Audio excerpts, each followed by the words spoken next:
Online lecture में आप सभी का स्वागत है। आज हम मैथ्स 1 जो पेपर पैटर्न है उसमें क्वेश्चन नंबर 4 के बारे में आपको बताएंगे। तो सबसे पहले हम ये जान लेते हैं कि कौन-कौन से प्रश्न में कितने नंबर का पूछा जाता है। मैं एक रफली आपको बता देता हूं जिससे आपको थोड़ी सी आइडिया मिल जाएगी। जैसे है आपके पास क्वेश्चन नंबर 1A बराबर है, ये बहुपर्यायी रहता है, 4 मार्क्स का रहता है। मैं विकल्प के साथ नहीं बता रहा उसको। बी जो रहता है ये भी 4 मार्क्स का रहता है। इसी प्रकार क्वेश्चन नंबर 2A ये रहता है आपके पास 4 मार्क्स का। बी ये रहता है 8 मार्क्स का। बराबर है। देखो पिछली बार भी मैंने बताया था कि question number 1AB 2AB prepare कर लो, पासिंग मार्क्स यहां मिल जाता है, राइट। इसके बाद question number 3A question number 3A में ये 3 नंबर का होता है और बी जो होता है ये 6 नंबर का होता है। अभी इंपॉर्टेंट है क्वेश्चन नंबर 4 ये 8 नंबर का होता है। इसमें 3 प्रश्न दिए रहते हैं, 3 में से 2 प्रश्न आपको हल करने रहते हैं। ये 8 नंबर का रहता है और क्वेश्चन नंबर 5 जो रहता है वो रहता है 3 नंबर का। बराबर है।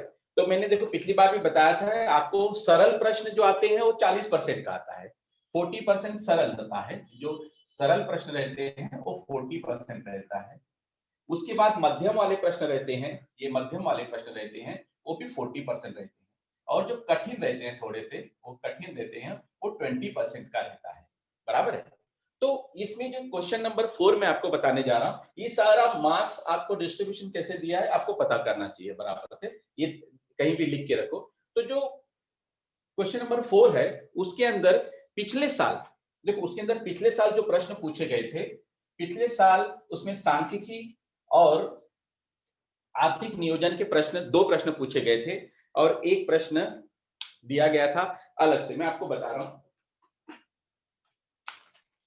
देखिए क्वेश्चन नंबर 4 जो है इसके अंदर 3 प्रश्न दिए गए थे। 3 प्रश्नों में से पहला प्रश्न दिया था सांख्यिकी, दूसरा आर्थिक नियोजन से दिया गया था और तीसरा दिया था हमारा इसके वर्ग मतलब वर्ग समीकरण से दिया गया था। पर इस साल ये दोनों प्रश्न जो हैं, दोनों पार्ट्स के प्रश्नोत्तर प्रश्न नहीं है हमारे पास, तो उसमें मैंने कुछ ऐड किया हुआ है, उसमें ऐड किया हुआ है। तो अभी आपको एक छोटा सा हिंट देता हूं। हिंट ऐसा है कि आप जो क्वेश्चन नंबर 4 जब हल करने जाओगे तो उसमें एक प्रश्न जो रहेगा वो आपको मतलब किताब का दिया रहेगा, ज्यादा कठिन नहीं रहेगा। जैसे उदाहरण के तौर पे जैसे बताता हूं आपको, युगपत समीकरण हल करो, बराबर है, वर्ग समीकरण हल करो, बराबर है, सूत्र विधि रहेगा, या बड़ा वाला प्रश्न क्रैमर का नियम देंगे, या आपको एक आलेख का प्रश्न देंगे, बराबर है, या आपके पास जो प्रश्न हल किए हुए किताबों में, देखो किताब में जो भी प्रश्न हल किए 1 2 3 पार्ट के, वो सारे के सारे प्रश्न आप हल करो, उसमें से एक प्रश्न यहां से मिलता है। ओके।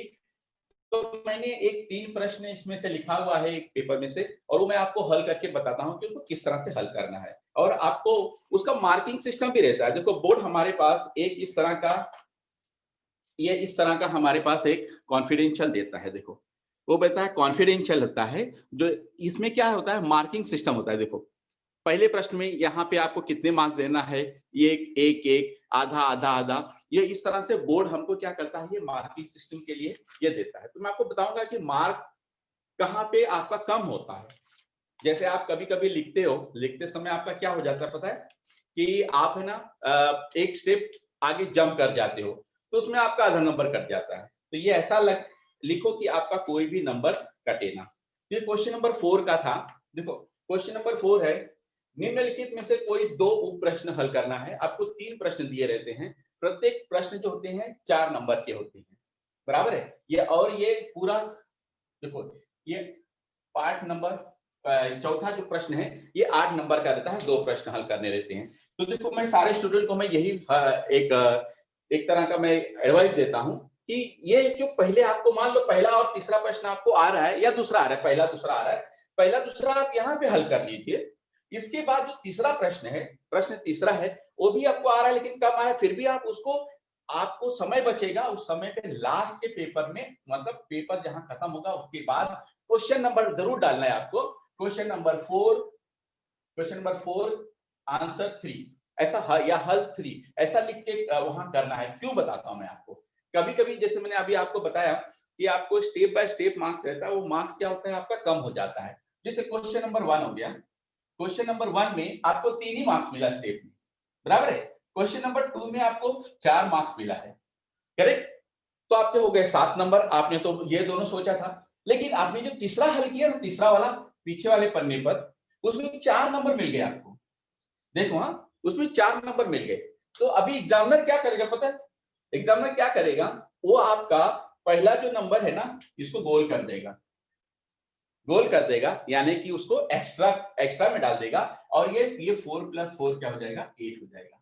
तो इससे क्या होता है कि आप कोई भी प्रश्न छोड़ो मत। कुछ बच्चे क्या करते हैं, देखो कुछ बच्चे ऐसे करते हैं कि वो पहले तीनों प्रश्न हल करते जाते हैं और पांचवा प्रश्न छूट जाता है उनको लिखने से। ऐसा मत करो, पहले आप पहला दूसरा कर लो हल अच्छी तरह से, पांचवा प्रश्न भी हल कर लो, फिर उसके बाद आपको समय, देखो टाइम मैनेजमेंट बताया जाएगा आपको। 15 मिनट पहले आपका पेपर कंप्लीट होना चाहिए, 15 मिनट पहले। हाँ, तो 15 मिनट पहले पेपर जो कंप्लीट होगा, तो उस 15 मिनट के अंदर ये सारे जो एक्स्ट्रा क्वेश्चन रहते हैं उसको आपको हल करना है। ठीक है, ये बहुत इंपॉर्टेंट पॉइंट है बच्चा, इसको ध्यान में रखना है।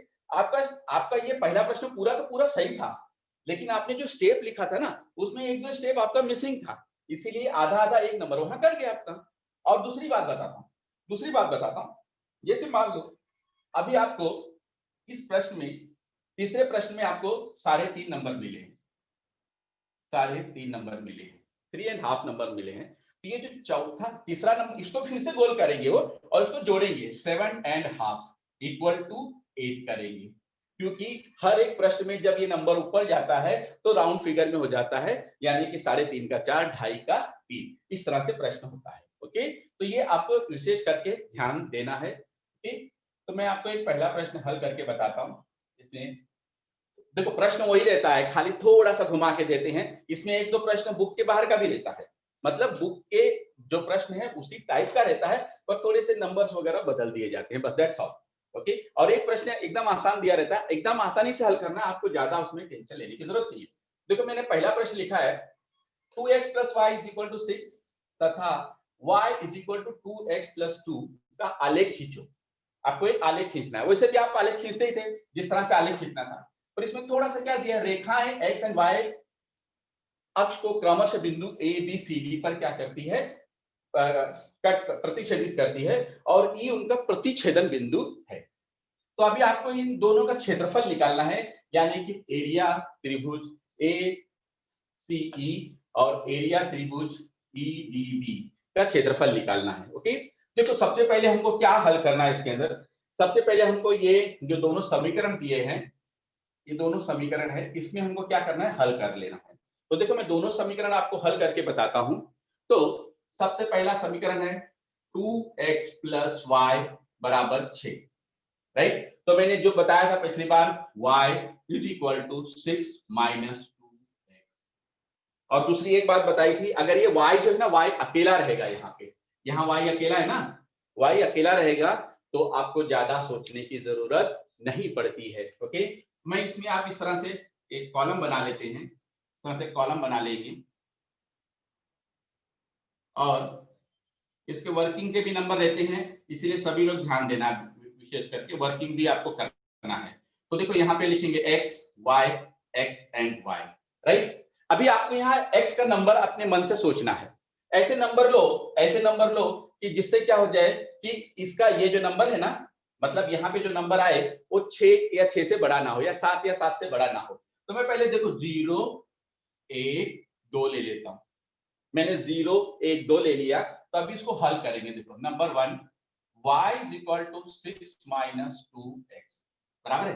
तो y = 6 - 2 × 0, तो ये बराबर क्या आएगा, 6 ही आ जाएगा, 0 और 6 हो गया। मैं ये इसलिए हल कर रहा हूं, वर्किंग पे भी नंबर रहता है, वर्किंग को आपको ध्यान में रखना है। नंबर 2, फिर से वही समीकरण लिखेंगे, y = 6 - 2x। देखो होशियार बच्चे रहते हैं और झट से कर लेते हैं। 2, देखो 4 आएगा, 2 दूनी 2, और यहाँ 2 आएगा, ऋण 2 और 6 में से ऋण 2 गए तो 4 आ जाएगा। यहाँ पे झट से बच्चे लिखते हैं 4, 2 आ जाएगा, राइट। लेकिन फिर भी हमको हल करना ही करना है। ठीक, तो 6 ऋण 2 × 1, तो 6 ऋण 2 = 4 आ गया। Number 3 y is equal to 6 minus 2x। आप साथ साथ लिखते रहिएगा बच्चे, मैं मिटा दूंगा। ओके, 6 माइनस 2 इंटू 2 तो आएगा 6 माइनस 4, करेक्ट। आपको मालूम है कि यहां से देख के झट से हम इसका उत्तर लिख सकते हैं, लेकिन ये वर्किंग भी करना पड़ेगा आपको। ये वर्किंग देखो, कोई बच्चे ने पूछा था कहाँ करना है, तो मैं बताता हूं। देखो, आपको एग्जाम में एक ऐसा बुकलेट मिलेगा, बुकलेट मतलब आलेख का बुकलेट रहेगा, उसके अंदर एक सादा पन्ना रहेगा और एक आलेख रहेगा। तो आपको क्या करना है कि जो सादा पन्ना रहेगा उसमें हल करो ना, उसमें क्वेश्चन नंबर लिखो, उसमें हल करो, बराबर है। पर कुछ बच्चे कैसे करते हैं, अब उनका जो मेन आंसर बुक रहता है उसमें हल करते हैं और यहाँ पे मतलब लिखते हैं। तो नो प्रॉब्लम, उससे कोई प्रॉब्लम नहीं है, आप वहां भी लिखो, लेकिन वो क्या होता है, क्वेश्चन नंबर बराबर से डालना, प्रश्न क्रमांक बराबर से डालना, फिर आपका बराबर हो जाएगा, राइट। तो यहाँ पे आ जाएगा, आपको मिला, यहाँ पे मिलेगा 1 और 4, 1 और 4, 2 और 2, बराबर है। 1 और 4, 2 और 2 मिला। ये इस तरह से हमने पहला समीकरण हल कर लिया। फिर उसके बाद हमको दूसरा समीकरण हल करना है। देखो, दूसरा समीकरण हल करना है तो दूसरा भी मैं समीकरण हल कर देता हूं। यहाँ पे वर्किंग मिटा देता हूं, इसको, इस समीकरण को यहाँ पे लिख के हल करता हूं। समीकरण नंबर 2 है, 2 है y is equal to 2x plus 2। मैं इस तरह से खाना बना लेता हूं।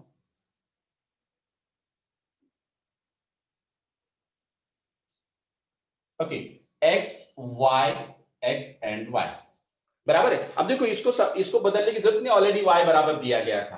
तो मैं लेता हूं 1, 2, 4 और 2 6। ओके, ठीक है, -1, समझे। देखो, या -2 ले लेते हैं, चलो यहां -2 ले लेते हैं, -2।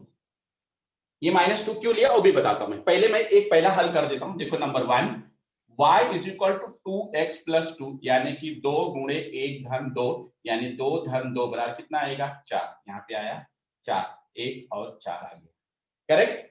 उस तरह से हम दूसरा हल करेंगे। दूसरा, y is equal to 2x plus 2, यानी कि 2 गुणे 2 धन 2, यानी कि 4 धन 2 बराबर कितना आएगा, 6। यहाँ पे आएगा 6, 2 और 6 आ गया। यदि हम लोग देखो यहाँ पे 3 लेते थे ना, तो 3 दूनी 6 तो 8 हो जाता है, इसलिए हमने क्या किया, उसको ऋण 2 ले लिया। तो देखो, number 3, y is equal to 2x plus 2, यानी कि 2 गुणे ऋण 2 धन 2, यानी कि ऋण 4 धन 2 बराबर आपको मिलेगा ऋण 2। तो आएगा ऋण 2 और यहाँ ऋण 2 मिल गया। इस तरह से हमने इस समीकरण को हल कर दिया। देखो, पहले इस समीकरण को आपको हल करना है, इस तरह से हल करके रखना है खाना बना के, फिर अभी आपको आलेख बनाना है। ये दोनों बिंदुओं लेके आपको आलेख बनाना है। देखो, मैंने आपको ऑलरेडी एक आलेख बना के रखा हुआ है, मैं ये बताता हूँ किस तरह से इसको हल करते हैं। ओके, आपको विशेष ये जो आलेख बनाते समय बहुत सारी चीजों को ध्यान रखना है आपको। मैं आपको बता रहा हूँ, देखो 2 चीजें बता रहा हूँ। चौथा प्रश्न मोस्टली बहुत सारे बच्चे वो कर पाते हैं जो ज्यादा अच्छे बच्चे रहते हैं, इंटेलिजेंट बच्चे रहते हैं, चौथा प्रश्न हल कर लेते हैं, फटाफट वो लोग कर लेते हैं।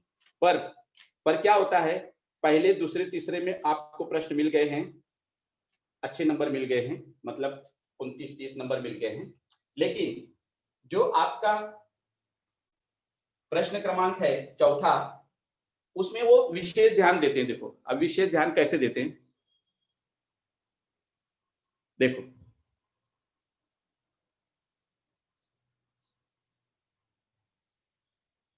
हाँ,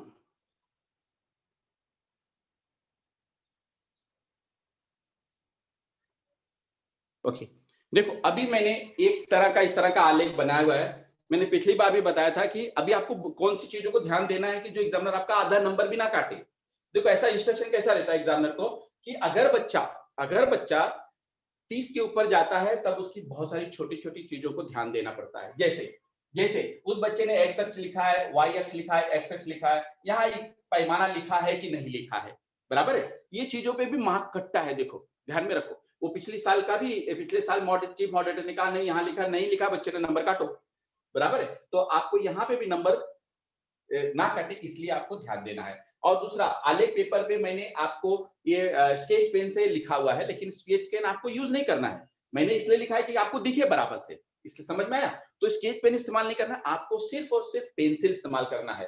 ओके, तो देखो अभी मैंने पहला पॉइंट लिया है, पहला पॉइंट 0 और 6, 0 और 6 है, तो देखो x पर 0 y पर 6 यहां पर आया, x पर 0 y पर 6, ये दिख रहा है आपको बराबर से, x पर 0 y पर 6 आया, राइट। पहला बिंदु लिया, दूसरा 1 एंड 4 लिया, 1 एंड 4 लिया, तीसरा पॉइंट लिया हमने 2 और 2, 2 और 2, और इसे लंबी रेखा खींच ली, इसका नाम लिखेंगे हम लोग, इसका नाम है 2x plus y equal to 6। ये पहले समीकरण का नाम हो गया, मैंने लंबी रेखा खींच ली। देखो लंबी रेखा खींचने के लिए मेरे पास बड़ी स्केल है, बड़ी स्केल ही लेना है आपको, और स्केल से खींचते समय ये ध्यान में रखो कि सारे जो बिंदु है ना बराबर से मिले। ध्यान में, आप टेढ़ा मेढ़ा खींच लोगे तो आपका कटान बिंदु का निर्देशांक बराबर से मिलेगा नहीं। ओके, एकदम प्रॉपर ऐसा रखकर, ऐसा पट्टी बराबर से रखकर, देखो पट्टी रख के एकदम आराम से खींचना, उसको बड़ी पट्टी का इस्तेमाल करना, राइट। इसी तरह से मैंने अभी दूसरा जो लिखा है, दूसरा था पहले 1 एंड 4, पहला है 1 एंड 4 x पे, हाँ, तो 1 एंड 4 उसी बिंदु पे आया, देखो यहाँ पे 1, यहाँ पे 4, उसी बिंदु पे आ गया। नंबर 2 2 और 6, 2 और 6 यहाँ पे आ गया, नीचे फिर ऋण 2, x पर ऋण 2, y पर ऋण 2, मैंने लंबी रेखा खींच ली और उसका नाम लिखा y is equal to 2x plus 2, बराबर है। ये तो अब मेरा आलेख बन गया।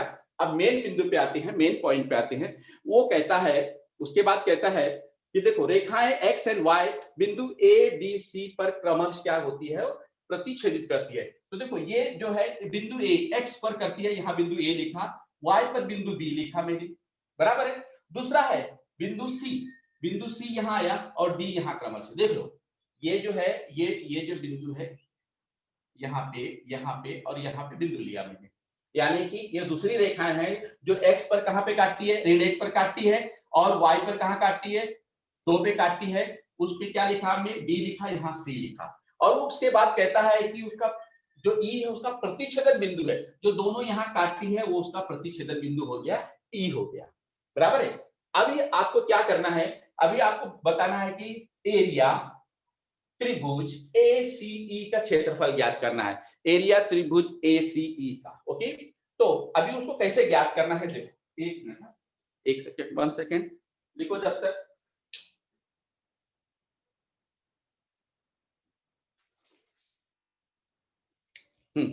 देखो अभी उसको कैसे ज्ञात करना है वो मैं बता रहा हूं आपको।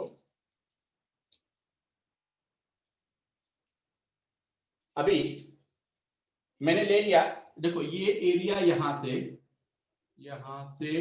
ये इतना, ये त्रिभुज हो गया अपने पास, ये त्रिभुज हो गया ACE, त्रिभुज ACE, यहां लिखेंगे एरिया त्रिभुज ACE, एरिया त्रिभुज ACE, हाँ इधर लिखते हैं एरिया त्रिभुज ACE, एरिया त्रिभुज ACE। तो इसका सूत्र होता है 1/2 आधार गुणे ऊंचाई, तो मैं लिखूंगा 1/2, इसका आधार क्या है, AC, ऊंचाई क्या है, देखो ये ऊंचाई लिखा मैंने, यहाँ पे m मान लिखा है, ओके, m, AC गुणे EM, समझ में आया। देखो ये आपको इसमें रफ इसमें नहीं करना बच्चा, ये ध्यान में रखो, हाँ आलेख पेपर पे ये नहीं करना है, ये आपको जो जहां पे हल किया वहां करना रहेगा बच्चा, ओके। लेकिन अगर आलेख में करते हो तो उसको पेंसिल से करना, राइट। तो अभी 1/2 AC देखो यहाँ 3, यहाँ 1, कितना हो गया 4, EM कितना हो गया 1 2 3 4 गुणे 4, तो आपको मिलेगा 16/2 बराबर 8 वर्ग इकाई, 8 वर्ग इकाई, ओके। ये आपका पहले का क्षेत्रफल मिल गया, समझ में आया आपको, एरिया त्रिभुज ACE का क्षेत्रफल 8 वर्ग इकाई मिल गया।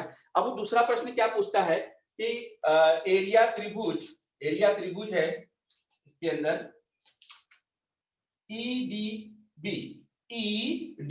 देखो ये वाला त्रिभुज बनता है, ये वाला एक त्रिभुज बनता है, आपको ये मैं समझाने के लिए बता रहा हूं, आप पेंसिल से वहां बना सकते हो, नो प्रॉब्लम, ओके।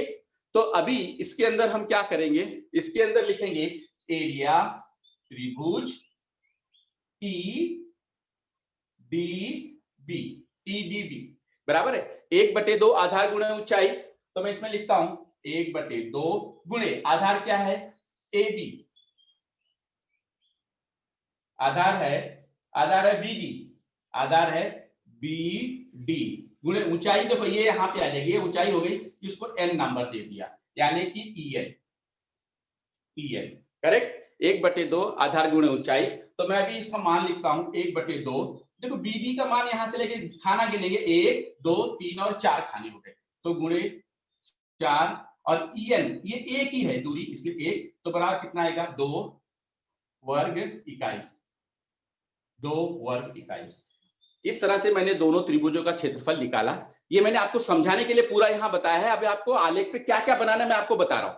आलेख पे खाली ये आलेख दोनों लाइन खींचना है, और अगर पेंसिल से आपको चाहिए तो ये वाला त्रिभुज बना सकते हो, उस पे नाम लिख के। और ये जो मैंने वर्किंग किया है ये आप पिछले दूसरे पन्ने पर करो, जहां पे आपने ये सारा हल किया हुआ है बच्चा, उस पे गिड़बिड़ करना नहीं, नहीं तो नंबर काट देंगे। हाँ हाँ, समझ में आया? उस पे गिड़बिड़ नहीं करना, तो नंबर यहाँ कटता है। तो इस तरह से हमने क्या किया, इसको हल कर लिया, और इसमें हमको मिल गया 4 नंबर आपको मिलेंगे। ओके, अभी वो 4 नंबर कैसे देते हैं, तो 4 नंबर देने के लिए बोर्ड ने हमारे पास एक कॉन्फिडेंशियल दिया हुआ रहता है।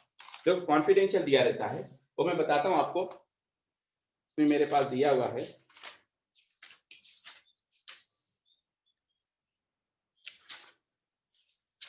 प्रश्न क्रमांक 4,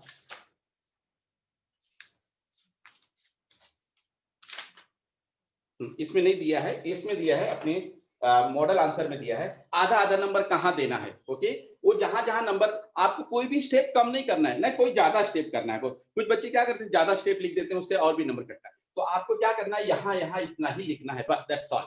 आपको यह आलेख पे और इस पे राइट पूरा नंबर मिल जाएगा, और ये फुल के फुल 4 नंबर आपको मिलेंगे। मैंने ये एक प्रश्न बता दिया, इस तरह से एक प्रश्न किया, अभी दूसरा मैं बताता हूँ आपको।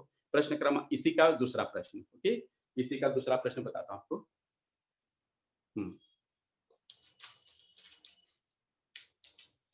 अभी एक प्रश्न इसमें सरल रहेगा, हाँ सरल रहेगा। देखो जैसे वर्ग समीकरण आ गया, हाँ वर्ग समीकरण में बोलेंगे वर्ग समीकरण हल करो, सूत्र विधि से हल करो, बराबर है। फिर क्रेमर का नियम आ जाएगा, या युगपत समीकरण। युगपत समीकरण के देखो पहले प्रश्न संग्रह में सिर्फ 2 ही प्रश्न दिए हुए हैं बच्चों, ध्यान में रखो। हाँ, एक बार जोड़ना और एक बार घटाने वाला प्रश्न, 2 ही प्रश्न दिए, वो दोनों के दोनों आप हल कर लेना, और एक इसके अंदर है आपने प्रकरण प्रश्न संग्रह, ये 3 प्रश्न हल कर लो, उसमें से एक प्रश्न आपको जरूर मिलेगा एग्जाम में। ओके, अभी मैं प्रश्न क्रमांक दूसरा बताता हूँ सीधा, इसी में दूसरा एक प्रश्न है। ओके,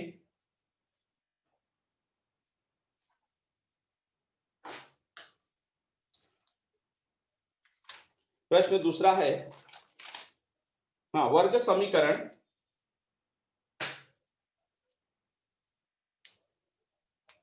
वर्ग समीकरण है 3q। देखो क्वेश्चन नंबर 4 ही लिखता हूं मैं। देखो, और दूसरा एक आपको एडवाइस देता हूं बच्चे, जैसे मान लो देखो मैंने अभी देखो मैंने क्वेश्चन नंबर यहाँ 4 लिखा, मैंने यहाँ 4 लिखा, और मेरा पहला प्रश्न पूरा हो गया, दिख रहा है आपको। देखो क्वेश्चन नंबर 4 यहाँ लिखा, मेरा ये प्रश्न पूरा हो गया। मैं जब दूसरे पन्ने पे आता हूँ ना, दूसरे पन्ने पर, तब क्या करना है मुझे, यहाँ पे भी 4 नंबर फिर से लिखना बच्चा। हाँ, क्योंकि चौथा ही प्रश्न हम हल कर रहे हैं ना, तो यहाँ पे आपको क्या करना है, चौथा प्रश्न फिर से लिखना है, आंसर नंबर 2 लिखना है। ओके, ये बहुत ध्यान रखना है बच्चा, क्वेश्चन नंबर जरूर लिखना है आपको। तो अभी क्वेश्चन नंबर 2 में बता रहा हूं, उसको हल करना है। वर्ग समीकरण नंबर 2, वर्ग समीकरण,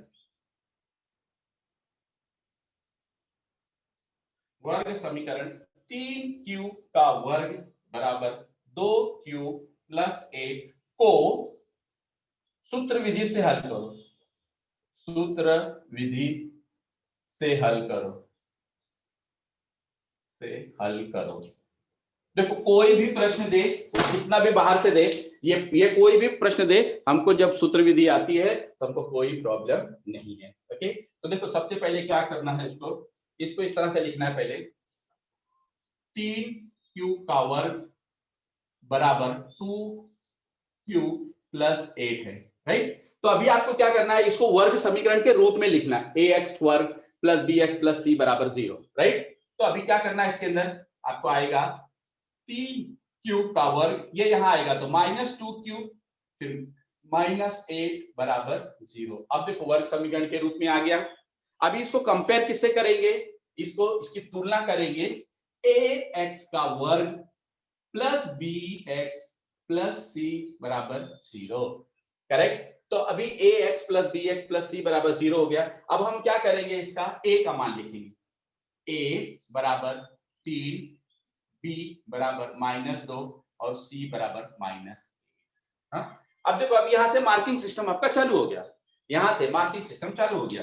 वो क्या करेगा, ये आपने ये लिखा ना इतना, आधा नंबर, करेक्ट, यहाँ पे आधा नंबर आपको दे देगा, ए बी सी का मान मिले। आप ये नहीं लिखोगे तो भी चलेगा, ए एक्स वर्ग प्लस बी एक्स प्लस सी बराबर, डायरेक्ट आप ए बी सी का मान लिखोगे तो भी आपको यहाँ पे नंबर मिलेगा। अब हम क्या करेंगे, इसका पहले ये हल करेंगे, बी स्क्वायर माइनस 4ac। देखो कुछ बच्चे क्या करते हैं, डायरेक्ट सूत्र लिख देते हैं फिर हल करते हैं, नो प्रॉब्लम, बट मैं जो बोलता हूँ उसको फॉलो करो, क्योंकि आपको एक नंबर भी काटना देना नहीं है किसी को, कि आपका पूरा का पूरा सही है, आपको फुल मार्क्स मिलना चाहिए, करेक्ट।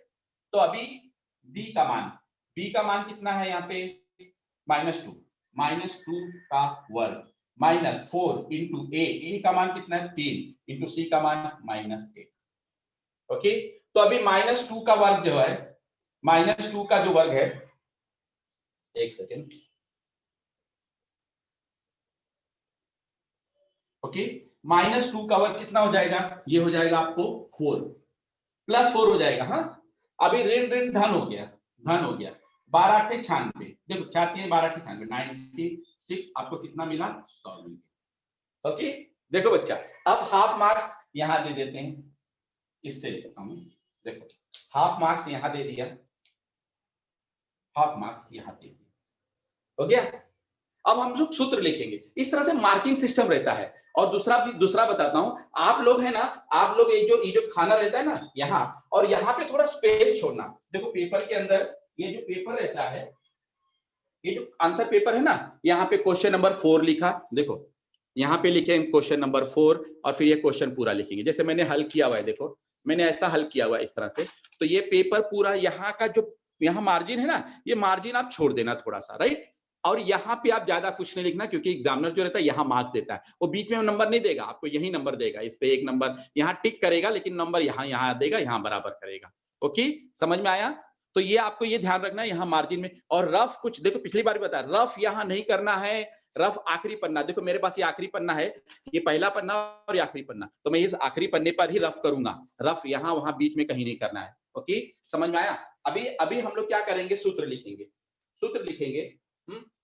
तो सूत्र लिख के उसका मान डालेंगे। तो सूत्र लिखेंगे equal to -b plus minus under root b square minus 4ac बटे 2a। देखो b square minus 4ac upon 2a। तो अभी इसका मान लिखना है आपको, यहाँ पे b का मान -2 है ना, कहाँ गया, -2, यहाँ लिखेंगे -2 प्लस माइनस, ये ऑलरेडी हमको मिल चुका है, यहाँ पे हम क्या लिखेंगे, अंडर रूट 100 बटे 2 गुणे a का मान 3।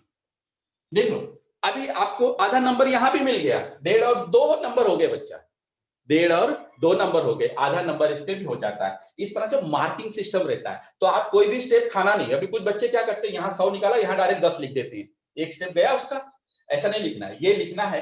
फिर उसके बाद क्या करेंगे हम लोग, ऋण और ऋण धन होगा 2, धन और ऋण कितना हो जाएगा, 10 बटे 6, समझा, 10 हो जाएगा, 100 का वर्ग करनी। तो अभी आपको मिलेगा 2 धन 10 बटे 6 और फिर 2 ऋण 10 बटे 6, तो ये हो जाएगा आपको कितना मिलेगा, 12 बटे 6, तो कितना मिल गया 2, और ये मिलेगा आपको ऋण 8 बटे 6, तो फिर ये कटेगा, 2 3 6, 2 चौके 8, आपको मिलेगा -4/3। लास्ट में इस तरह से आपको लिखना ही है 2 -4/3।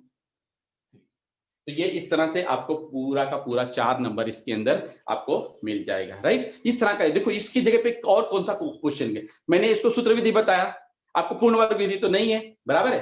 फिर आपको बताएंगे इसमें क्रैमर का नियम कोई एक रख देंगे, या वो जो आपके पास इसके अंदर प्रश्न है, प्रश्न क्रमांक पहले पार्ट नंबर 1 में जो एक बार जोड़ना एक बार घटाना, छठवां सातवां दो ही प्रश्न, उसमें का एक प्रश्न डाल देंगे, राइट। तो वो आपको एक प्रश्न बड़ा आसान रहेगा, एक थोड़ा सा घुमा फिरा के देते हैं। ओके, तो ये दो प्रश्न मैंने कर लिया। अभी मैं आपको तीसरा प्रश्न बताता हूँ। तीसरा प्रश्न थोड़ा सा क्या अलग से उन्होंने लिख के दिया हुआ है, उसमें आपने किया हुआ है उस टाइप के बहुत सारे प्रश्न किए हुए हैं, ये थोड़ा सा अलग कर देते हैं, तो उसमें क्या होता है बच्चे कंफ्यूज हो जाते हैं।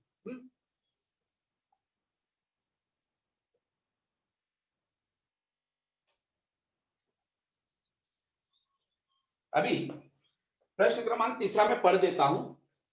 तीसरा प्रश्न है, किसी बक्से में 36 टिकट रखे हुए हैं। किसी बक्से में 36 टिकट रखे हुए हैं। प्रत्येक टिकट पर 1 से लेकर 36 तक क्या दिया हुआ है, संख्या दी लिखी हुई है। यादृच्छिक पद्धति से बक्से में से एक टिकट निकाला गया, तो उस टिकट पर 3 से विभाज्य संख्या, ये बहुत ही देखो ऐसा लिखा है 3 से विभाज्य संख्या अथवा पूर्ण वर्ग दिया। देखो 3 से विभाज्य अथवा एक पूर्ण वर्ग, एक पूर्ण वर्ग। मैं इसलिए लिख रहा हूं क्योंकि आपको इसमें मैं भी कंफ्यूज हो जाता हूं इसमें। एक पूर्ण वर्ग, 3 से विभाज्य संख्या अथवा एक पूर्ण वर्ग, ये बहुत इंपॉर्टेंट पॉइंट है। इसमें है बहुत सरल क्वेश्चन, लेकिन इसको ही हम क्या करते हैं, फिर हमारा नमूना अवकाश बन नहीं पाता है। देखो मैं अभी बनाता हूं इसका नमूना अवकाश। पहले इसमें 1 से लेके 36, तो S बराबर क्या होगा, 1 2 3 4 तो ऑन कहां से आ गया, 36 तक आ गया। तो NS बराबर क्या होगा, 36। NS बराबर 36 हो गया। अब ये इंपॉर्टेंट पॉइंट, इसको पॉइंट को ध्यान में रखना है, इसको ध्यान में रखना है। वो कहता है 3 से विभाज्य होने वाली संख्या, 3 से विभाज्य होने वाली संख्या इसके अंदर, हाँ इसके अंदर 4 5 6 7 8 9 तो 35 36 तक। तो अभी हम 3 से विभाजित लेंगे a, तो ऐसे लिखते हैं 3 से विभाज्य संख्या अथवा एक पूर्ण संख्या, एक पूर्ण वर्ग। 3 से विभाज्य संख्या अथवा एक पूर्ण वर्ग, तो इसको लिखते हैं हम a। अभी 3 से विभाज्य संख्या लिखेंगे, 3 से विभाज्य संख्या लिखेंगे तो सबसे पहले कौन सा आएगा, 3 का पारा पढ़ते जाओ। 3 दूनी 6, 3 तिरिके 9, 3 चौक 12, 3 पचे 15, 3 चक 18, 3 सते 21, 3 अटे 24, 3 नवा 27, 3 दहा में 30, बराबर है। 30 का 31 32 नहीं 33। ओके, देखो 1 2 3 4 5 6 7 8 9 10 11, अब कुछ रह गया क्या, 30 का 31 32, 3 3 6 9 12 15 18 21 24 27 30 और 33, हाँ राइट। अब उसके 1 2 3 4 5 6 7 8 9 10 11, हाँ अभी और एक रह गया, 33 हो गया ना। 33 के बाद एक 36 भी इसमें आ जाएगा, वही तो बोला 12 आना चाहिए संख्या। देखो 36 तक ना, तो 3 दहा में 30, ये तो आ गए 10, उसके बाद 33 में भाग जाएगा और 36 में। अभी ये भाग आप समझ रहे हो ना, 33 में भाग 36 में भाग, मतलब 3 से देख दो, 33 में 3 का भाग, 3 एकम 3 3 एकम 3, 36 में 3 एकम 3 3 दूनी 6। ओके, उसको बोलते हैं विभाज्य संख्या। अभी सबसे इंपॉर्टेंट पॉइंट है इसमें, एक अथवा एक पूर्ण वर्ग। ओके, अब इसके अंदर पूर्ण वर्ग कौन कौन सी संख्या है वो ढूंढो पहले। इसके अंदर पूर्ण वर्ग कौन सी आएगी, 1 4, यहाँ 9 आएगा, 16 आएगा और 25 आएगा और यहाँ 36 आएगा। देखो हाँ पूर्ण वर्ग 1 4 9 6 9 16 25 और 36 हो गया। लेकिन बोलता है एक, यानी कि जो संख्या इसके अंदर आ गई है ना, वापस नहीं लिखना है आपको, तो इसको लिखेंगे 1, हाँ फिर दूसरा आएगा 4। देखो 9 इसके अंदर आ चुकी है ऑलरेडी, 9 आ चुकी है इसलिए हम 9 नहीं लेंगे। 16 नहीं आई है तो यहाँ लिखेंगे 16। देखो 25, 36 भी इसमें आ चुका है इसलिए नहीं लिखेंगे। ये समझ में आ गया। देखो मेरे को ये पॉइंट थोड़ा सा आपको डिस्कस करना था। इसी तरह से थोड़ा सा क्या करते हैं वो लोग, मतलब थोड़ा सा घुमा देते हैं। 3 से विभाज्य संख्या अथवा एक पूर्ण वर्ग संख्या। तो 3 से विभाज्य आपको यहाँ 12 संख्या मिल गई, करेक्ट। और फिर उसके बाद वो कहता है कि पूर्ण वर्ग, तो 1 2 3 4 5 6 मैंने लिखा, लेकिन उसमें जो एक बोल रहा है तो ये नहीं लिखेंगे और ये 36 नहीं लिखेंगे क्योंकि ऑलरेडी एक बार आ चुका है। ओके, अब सिंपल तरीका होगा। सिंपल तरीका क्या हो गया, एन ए बराबर कितना होगा, जोड़ो उसको, 12 यहां तक आया था, 13 14 15 16 हो गया, करेक्ट। इस तरह से ये हमको मिला 16। देखो सरल है, आपको कितने स्टेप का है, 1 2 3 4 5 स्टेप का ही नंबर है। इसके बाद आप पीए ले लेंगे। पी ए का सूत्र होता है एन ए बटे एन एस, ठीक, एन ए बटे एन एस। तो एन ए का मान कितना आया, एन ए का 16, एन ए का 16, एन एस कितना आया था 36, फिर इसको भाग दे देंगे, 4 चौक 16, 4 9 36, आपको मिलेगा 4/9। देखो इस तरह से ये हमारा प्रश्न हो गया। ये भी एकदम सरल है, तो इसमें एक एक स्टेप पे एक एक नंबर रहेंगे, एक एक स्टेप पे एक नंबर। यहाँ पे 1 बराबर है 2 बराबर है 3 और यहाँ पे लास्ट में 4 नंबर। इस तरह से आपको ये 4 नंबर ये यहाँ पे दिया है, लेकिन उसमें आपको ध्यान देना है, थोड़ा सा क्या करते बच्चा, वो चेंज कर देते हैं, उसमें क्या होता है आपको तकलीफ हो जाती है। ओके, अभी हम लोग एक और मैंने एक सेट तैयार किया हुआ है, उस सेट का एक प्रश्न हल कर लेते हैं। ओके, देखो फिर से बता रहा हूं कि जिस पार्ट का प्रश्न पूछा जाता है, अभी तो 2 पार्ट का मैंने बताया नहीं आएगा, आर्थिक नियोजन और सांख्यिकी का, तो उसमें पहले दूसरे तीसरे पार्ट का ही प्रश्न आएगा, ध्यान में रखो। ओके, और फिर कभी कभी उसमें संभाव्यता का भी दिया हुआ है, तो इसीलिए इस टाइप के प्रश्नों को आप अच्छी तरह से हल करोगे, राइट। अभी मैं क्वेश्चन, ये एक सेट में हो गया, 3 प्रश्न हो गया, पूरा हो गया। तो अभी जैसे आपको पहला दूसरा तीसरा लिखना है, बहुत सारे बच्चे सीरियस एकदम सीरियसली लिखते हैं, 1 2 3 सीरियल लिखा, फिर पांचवें में जाते हैं 1 2 दोनों लिखते हैं, फिर आगे बढ़ते हैं। या अगर आप पूरा 100% श्योर हो तो 1 2 ही लिखो, तीसरा मत लिखो। लेकिन फिर भी मैं आपको बता रहा हूं, आपको फुल मार्क्स चाहिए आउट ऑफ 40, तो आपको क्या करना पड़ेगा, 15-20 मिनट आपको ज्यादा जल्दी कंप्लीट करना पड़ेगा और वो क्वेश्चन लास्ट में आपको हल करना पड़ेगा, करेक्ट। कभी कभी उसमें भी मार्क्स मिल जाते हैं। अभी मैं आपको एक सेट का और एक दो प्रश्न बताता हूं आपको, उसको ध्यान से सुनोगे। देखो इसमें मैंने एक क्वेश्चन लिखा हुआ है, प्रश्न लिखा हुआ है, युगपत समीकरण हल करो। इसमें नंबर 1 में युगपत समीकरण हल करो। ओके, युगपत समीकरण हल करो। समीकरण दिया हुआ है 99x plus 101y is equal to 499। यहाँ पे मिलेगा 101x धन 99y बराबर 501। ये समीकरण दिया हुआ है, इस तरह से आपको हल करना है। ओके, तो आपने पहले भी हल किया हुआ था।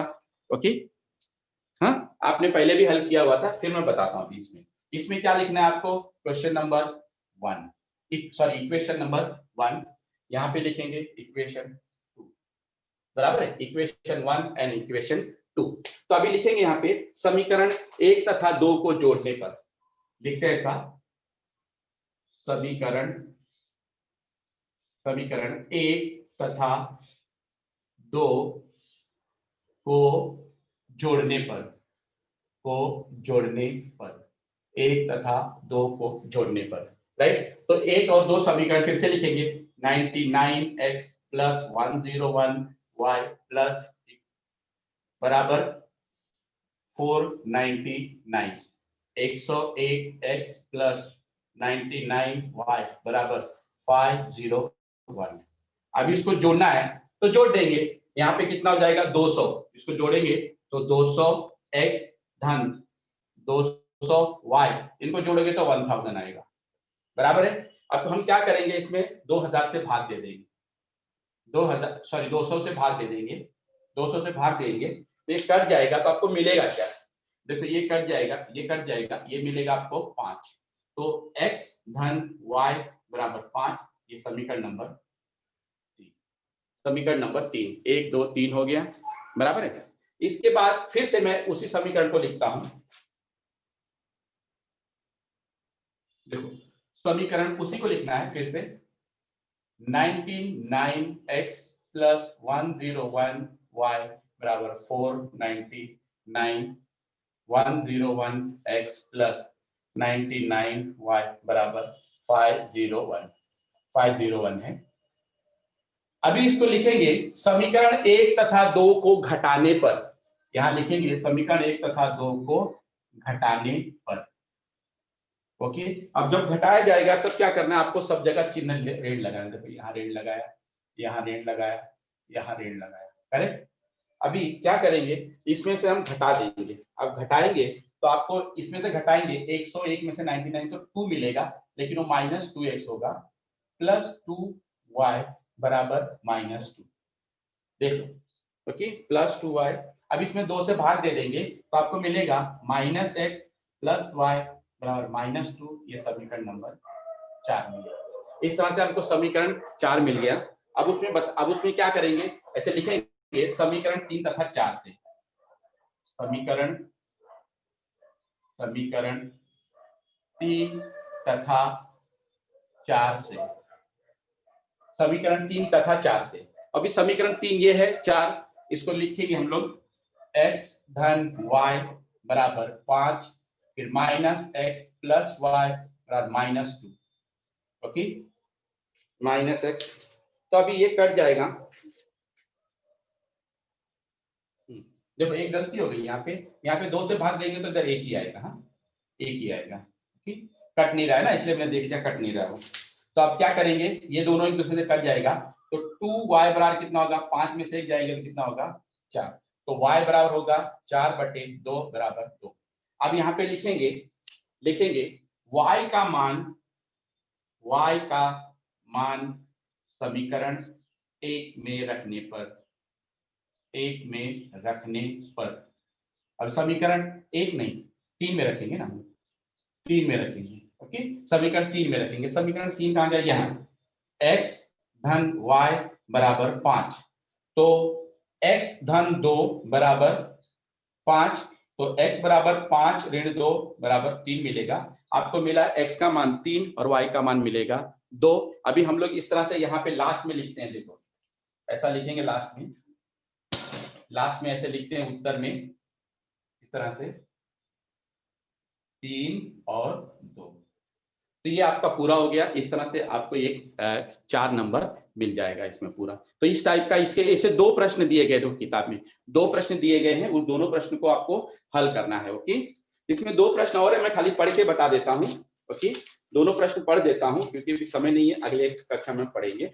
देखो वो एक है, इसमें किसी नदी में नाव से प्रवाह के विपरीत 36 किलोमीटर जाकर वापस उसी स्थान पर आने में प्रतीक को 8 घंटे लगते हैं। यदि शांत पानी में नाव का वेग 12 किलोमीटर प्रति घंटा हो तो नदी में प्रवाह का वेग ज्ञात करो। ओके, इसके बाद अगला प्रश्न है 150 से 200 तक की उन सभी संख्याओं का योगफल ज्ञात करो जो 7 से विभाज्य हो। देखो ये इसमें जो दूसरा प्रश्न है ना, ये सेम टाइप का आपको प्रश्न दिया है पहले पार्ट में, और ये वर्ग समीकरण का है, ये वर्ग समीकरण का है। पहले में भी शांत जल वाला दिया हुआ है जो पहले पार्ट में है, यानी कि 2 4 अंक वाले रेखीय समीकरण में। तो सेम टाइप का प्रश्न है, उसमें कंफ्यूज होने के लिए इसको वर्ग समीकरण में दिया गया है।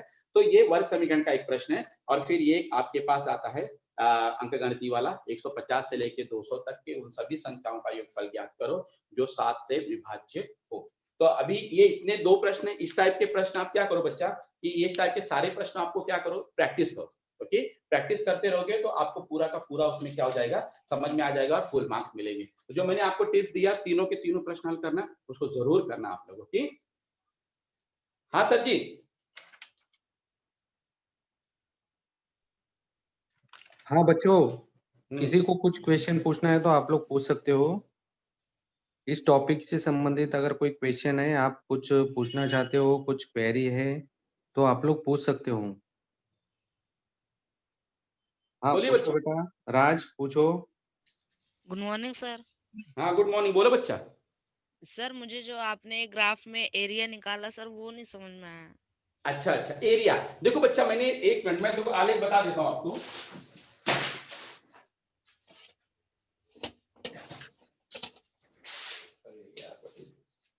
एक सेकंड ना बच्चा, देखो मैं आपको बता देता हूँ। इसके अंदर जो मैंने एरिया निकाला ना, तो आपको क्या करना है, पहले मैंने उसमें बताया था, देखो उसमें ऐसा बताया था मैंने आपको, देखो इसमें ऐसा बताया गया है, मैं आपको एक जूम करके बता देता हूं। देखो इसमें इसमें पहले सबसे पहले उसमें क्या बोला था कि जो रेखा एक्स और वाई अक्ष को काटती है, पहली रेखा एक्स और वाई अक्ष को काटती है, तो देखो ए पे काटती है, राइट। फिर उसके बाद दूसरा किस पे काटती है, ये यहाँ पे बी पे काटती है, ए बी। फिर उसके बाद दूसरी जो रेखाएं हैं वो एक्स पर किस पे काटती है, उसको सी नाम दिया, इसको डी दिया। तो आपको एरिया, आपको पहला एरिया ए सी निकालना है, तो ए सी ई इसका क्षेत्रफल निकालना है। तो त्रिभुज के क्षेत्रफल का सूत्र 1/2 आधार गुणे ऊंचाई होता है। तो ये आधार हो गया, ऊंचाई ये लेना है, देखो मैंने एम मान दिया था, ओके। तो आपको ए सी गुणे ईएम लिखा, ईएम ये यहाँ पे ईएम दिया, तो आपको 1/2 गुणे 4। अब ये 4 कैसे आया, देखो यहाँ के खाने 1 2 3 है, राइट। यहाँ का एक खाना, और ऋण एक मत पकड़ो हाँ बच्चा, उसकी दूरी कितनी है वो देखना है आपको। अभी यहाँ ऋण एक का मतलब नहीं, यहाँ पे 1 2 3 4 खाने, 4 खाने हो गए, मतलब 4 हो गए। और ईएम में भी देखो 1 2 3 4 हो गए, इसलिए 4 1/2 गुणे 4 गुणे 4 4 चौक 16 बटे, ये तो 8 वर्ग इकाई हो गया। सेम दूसरी तरह से भी है, दूसरा ये वाला त्रिभुज लिया हमने, ये वाला त्रिभुज देखो, ये त्रिभुज लिया हमने, ये वाला त्रिभुज ले लिया, ई बी डी बराबर है, ई बी डी लिया, तो ये आधार हो गया और ये ऊंचाई हो गई। तो आधार भी लेंगे 1 2 3 4, 1 2 3 4 लिया और ये ऊंचाई 1 हो गई। इस तरह से हमने इसको वर्ग इकाई लिखा है, ओके। अगर आपके पास 21 सेट होगा बच्चा ना, तो उसका उत्तर जो है ना ऐसे थोड़ा उल्टा दिया है, इसका मान कितना दिया है, 8 दिया, इसका 2 दिया, तो उल्टा उसका उत्तर है, ओके। उसमें से मैंने प्रश्न निकाला हुआ है, okay. Good morning sir. Good morning, बोलो बच्चा। सर आप बोर्ड का पेपर बता रहे थे ना, बताओ ना। बोर्ड का पेपर, हाँ जो आपके हाथ में ना वो। अच्छा भैया एक मिनट रुको, जो लिखा हुआ पेपर की क्वेश्चन पेपर, आंसर पेपर की question paper, question paper. Okay wait I check.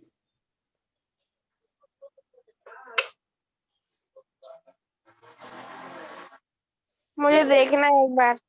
हाँ देख लो बच्चा, देखो पिछले साल में ये इस तरह से पेपर आया था, ये वाला बराबर है, पर इसमें बहुत सारी चीजें अभी कटी हुई है, बहुत सारी चीजें क्या हुई है, कट किया हुआ है, अंडरस्टूड नाउ, बहुत सारी चीजें कट की हुई है। तो इस पे यहाँ पे साल लिखा रहता है, मैथ्स 2 लिखा रहता है, मैथमेटिक्स का ऐसे नंबर देखो 71 नंबर है, ये लिखा रहता है, यहाँ पे आपको सीट नंबर रहता है। फिर इसमें 4 आपको क्या दिया है, सूचनाएं दी गई, सभी प्रश्न आवश्यक है, गणक यंत्र का इस्तेमाल नहीं कर सकते, प्रश्न के दाईं ओर संख्याएं पूर्ण अंक दर्शाती है, एमसीक्यू के क्वेश्चन पहले प्रयास में ही को ही अंक दिए जाएंगे, एमसीक्यू के question A B C D इस तरह के ये दिए जाते हैं, फिर बाद में ऐसा क्वेश्चन दिया जाता है बच्चा उसके अंदर, ओके। और फिर हम लोग जो टीचर लोग पेपर चेक करते हैं ना बच्चा, उनको हम लोग को एक तरह का ये आंसर शीट दिया जाता है, देखो इसको बोलते हैं आंसर शीट। ये आप बच्चों को हम नहीं बताते हैं, लेकिन ये अभी पिछले साल कैसे बता रहे हैं, ये कॉन्फिडेंशियल रहता है। तो इसमें सारे उत्तर दिए रहते हैं बच्चा, सारे उत्तर दिए रहते हैं, मार्किंग दिया रहता है, हाफ मार्क्स आधा मार्क्स कहाँ देना है, आपको आधा नंबर पे ही मार्क्स मिलेगा, स्टेप बाय स्टेप पे। हाँ बच्चा, ये चाहिए तो मैं व्हाट्सएप पे डाल दूंगा, आप लोग ले सकते हो बच्चा, ओके। देखो इस पे सबका आधा नंबर एक नंबर ऐसा दिया रहता है, उतना मार्क आपको, अगर वो स्टेप नहीं लिखे हो तो मैंने बताया ना, स्टेप नहीं लिखे हो तो आधा नंबर कट जाता है बच्चा, ओके। और बताओ। हाँ बच्चों, और किसी को कुछ क्वेश्चन पूछना है इस टॉपिक से संबंधित? अगर हाँ अरमान पूछो बेटा, अरमान पूछो। सर मैं ये पूछ रहा था कि जो आंसर शीट है उसपे सर जो लाइन खींच के लिखते हैं वो जरूरी है? कौन सी लाइन खींचना बच्चा, देखो मैं बताता हूँ आपको, इधर देख लो, ये वाला हम लोग एक सेशन लेने वाले बच्चा, आप घबरो मत। How to write answer paper में कैसे लिखना है, किस तरह से क्या करना है, वो आपको एक पूरा सेशन हम लोग लेने वाले हैं, हमने पूरी तैयारी कर ली है, उसका एक सेशन लेंगे, आपको कैसे लिखना है। अभी फिलहाल आपको मैं ये बताता हूँ, ये ध्यान में रखो, इसमें एक बड़ी लाइन रहती है, छोटी लाइन रहती है, अगर आप चाहिए तो आप एक लाइन और खींच सकते हो उसके अंदर, समझ में आया, एक लाइन और खींच सकते हो, नो प्रॉब्लम। जैसे यहाँ पे क्वेश्चन नंबर 1 लिखा, ए के लिए एक खाना खींच सकते हो, यहाँ लास्ट में मार्जिन नहीं खींचो चलेगा, लेकिन अगर पेंसिल से मार्जिन खींच लोगे तो भी चलेगा, ये आपको मैं बताएंगे हम लोग, एक पूरा सेशन है इसका, how to write question answer paper, okay, पूरा का पूरा रहेगा, उसमें आपको फुल मार्क्स मिलेगा, फिर उसमें मार्क्स कहीं कटेगा नहीं बच्चा। हाँ सचिन पूछो। Good morning sir. Good morning, बोलो सर ये आप जो 2-4 अंक वाले समीकरण किए ना सर, उसमें मतलब 200 से मतलब भाग दिए, तो मतलब उधर लिखना पड़ेगा ना सर, मतलब 200 से भाग देने पर? बच्चा सुनो मेरी बात सुनो, अभी देखो मैं क्या बोलता हूँ, मेरा उद्देश्य क्या पता है, मुझे 15 मिनट पहले क्वेश्चन पेपर कंप्लीट करना है। तो कुछ ऐसी चीजें होती है, अभी 200 से, हाँ लिखेंगे 200 से भाग दो, आप डायरेक्ट भाग दोगे तो आप पेपर नंबर कटने वाला नहीं है, आप लिखोगे चलेगा, लेकिन मैं क्या बोलता हूं, मेरा टाइम कम से कम 20 मिनट बचना चाहिए, तो उसमें ज्यादा समय ना डाल के आप डायरेक्ट यहाँ पे 200 से भाग डायरेक्ट दे दिए ना हमने, अंडरस्टूड है ना, बराबर है। यहाँ हमने लिखा घटाने वाला जोड़ने वाला वो लिखा हमने, यहाँ पे हमने भाग दे दिया, तो लिख सकते हो, लेकिन आपका समय अगर बचता है तो, नहीं समय बचता है तो नहीं लिखो बच्चा। देखो इसमें मेरे पास आंसर शीट दिया हुआ है, ऐसा कुछ भी नहीं लिखा है कि उसके अंदर अगर ये नहीं लिखते हैं तो उसका नंबर काट लो, बराबर है कि नहीं। तो उसमें जब मार्क्स नहीं रहेगा तो अगर आप नहीं लिखोगे तो भी चलेगा, लेकिन अगर आपकी हैबिट बन गई है कि मुझे यहाँ 200 से भाग देना लिखना है तो आप लिखो। ओके, और किसी को क्वेश्चन पूछना है बच्चों?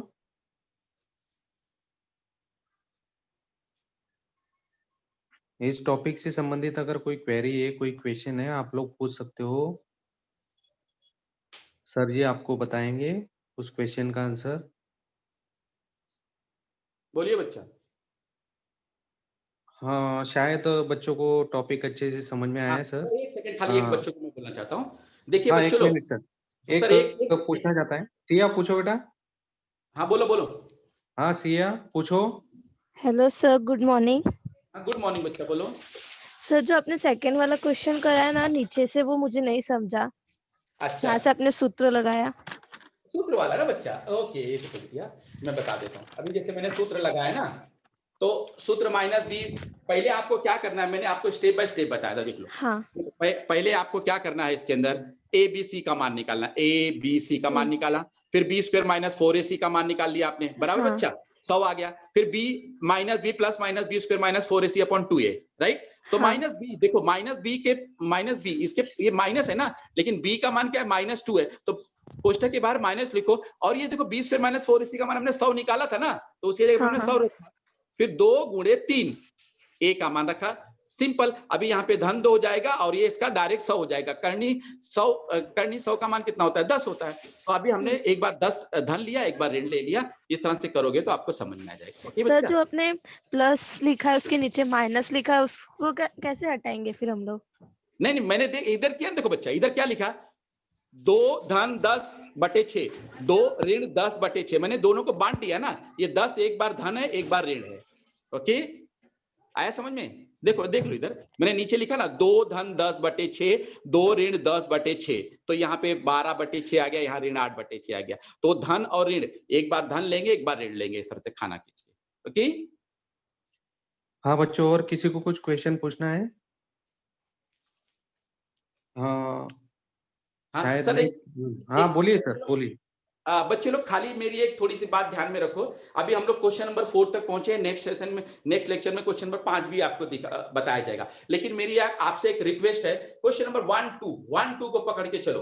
1 2 पहले 1 2 के जितने जिस टाइप के प्रश्न आते हैं उतने टाइप के प्रश्न अच्छी तरह से हल करके एक जगह पे रख लो, यानी मैं सेफ हो गया, मैं पास हो गया बच्चा। ओके, फिर 3 4 फिर 5 पे जाने का। समझ में आया? ये इस तरह से टारगेट रखोगे तो मई में आपको जो एग्जाम रहेगी उसके अंदर आपको फुल मार्क्स मिलेगा। मेरे जितने बच्चे सबको फुल मार्क्स। और हम लोग ये how to write answer paper पे कैसे लिखना है, पूरा 1 घंटे का सेशन है हमारा।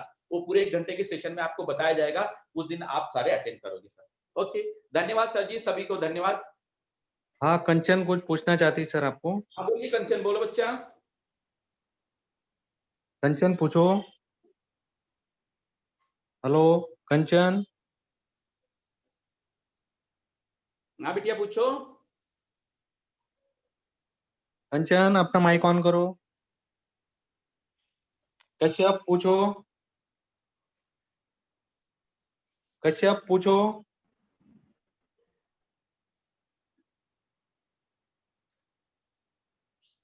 कश्यप पूछो।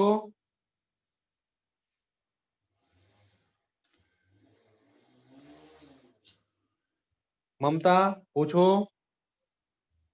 ममता पूछो, अपना माइक ऑन करो। Good morning sir. हाँ गुड मॉर्निंग बच्चा, बोलो। ये पेपर मई में ही होगा? हाँ बिटिया, अभी तो मई का आया हुआ है।